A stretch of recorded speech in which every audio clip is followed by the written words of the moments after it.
Sobriety is the first step to living your best life. There's 3 mistakes that most men make. I'm going to show you what they are. But first, a little known fact.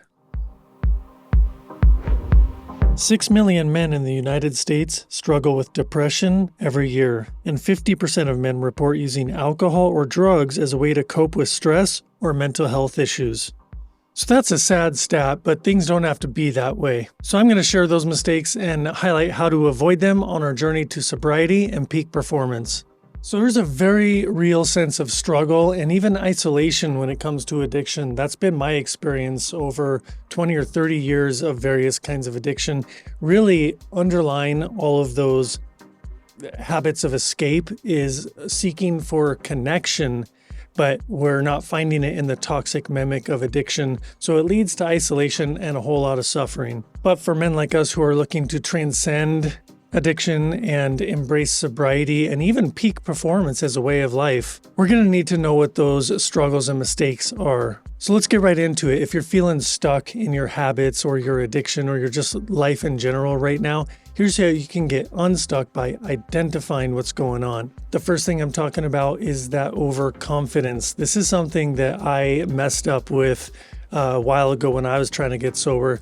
I'd be sober miraculously for 3, 4, 5, 6, 7 days, somewhere around a week. And after a few days, especially when the weather's nice, man, you get to feeling confident. You're like, man, I've been a good boy for like a week, maybe even a month.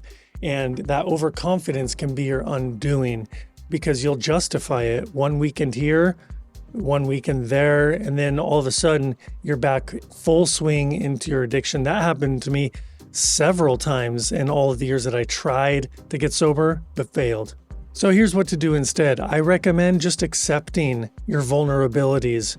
And in my opinion, humility is one of the most admirable traits in a man. That ability to temper the ego and just remind ourselves that we are oftentimes weak in the face of the immense struggles that life can throw at us. And it's the very same with addiction. The first step is to just admit to yourself and even openly to other people that you are weak sometimes. And so while you're on that tip of admitting those things to yourself and even opening up to other people, why not invite others into your journey as well? Because I've found that external accountability can help keep us on track. So open up and share your journey with other people. That accountability can go a long way, all the way to success for your sobriety.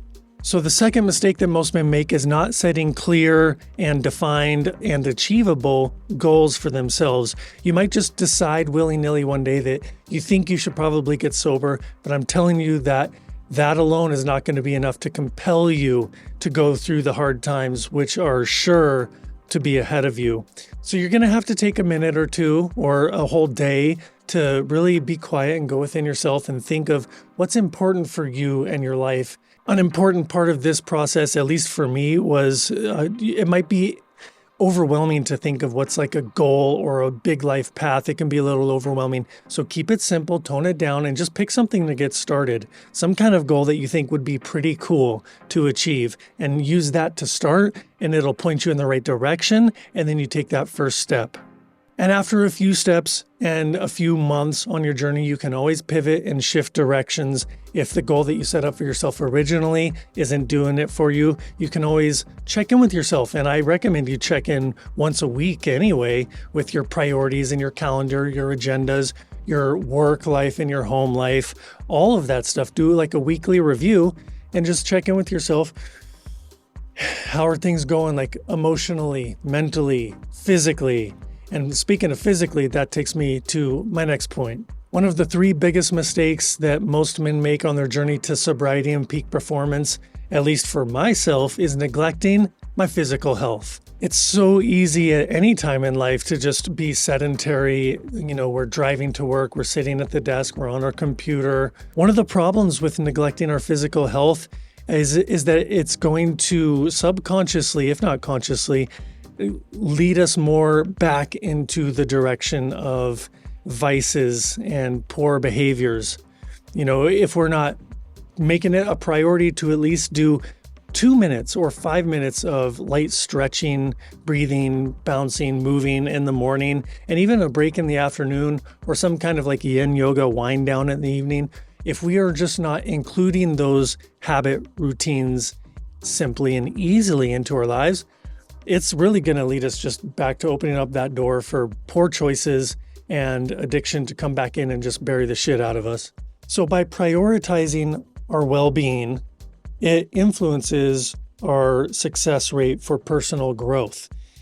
When we are breathing, we're getting more oxygen into our body. When we're hydrating, drinking more water, that's all that stuff, the good nutrition, that's just slowly over time going to be pushing out any room for bad stuff to get in. That's how it's been from my experience. So highlighting those 3 mistakes and getting them sorted is really the precursor to the 5-step process that I want to share with you for raising up your ability to stay sober and increase your levels of energy. So the first step is to go ahead and build yourself that strong support network. And step 2 is to go ahead and renew those healthy habits and routines that promote your physical health and your mental clarity.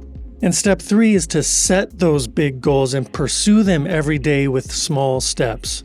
Step 4 is to learn and apply stress management techniques. Because if we've gotten off track with addictions and we're back into it, we're coping for something, and it's usually an underlying emotional issue. And not if, but when life tests us, we are going to be tempted to go off emotionally, and we need tools, techniques, strategies, systems in our life to manage that stress so we can keep our cool and calm when the going gets tough. Step number 5 in my guide for you is to monitor progress and adjust your strategies as needed.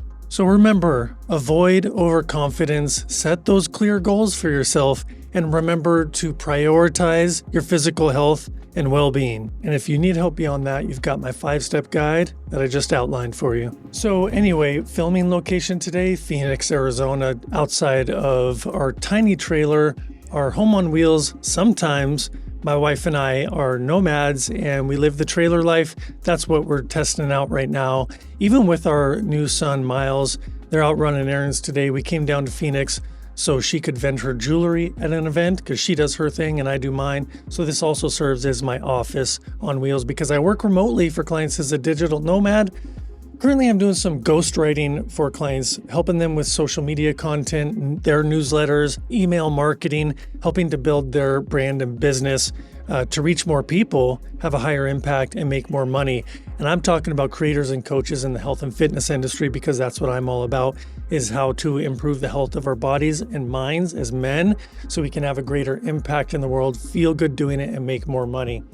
So that's what I'm doing now. You can find the links in the description if you want to schedule a discovery call with me. Maybe there's some way I can help you through ghostwriting, or you can check out my newsletter, The Whipple Effect, where I share my writing with you, which you can share with other people. It's similar to what these YouTube videos are really the companion videos to my newsletter these days, where I talk about overcoming addiction, health and fitness habits and techniques, and strategies for bringing in holistic productivity into our lives so we can identify what's essential to us, set some goals that are meaningful for us, and build the habits and stack those habits in a way that gets us closer to those goals, to living that damn good life that we all want to live. So all the links for that are in the description. I want to thank you for watching this video. I appreciate your time and energy. Until next week, the next video or newsletter, be well. Peace.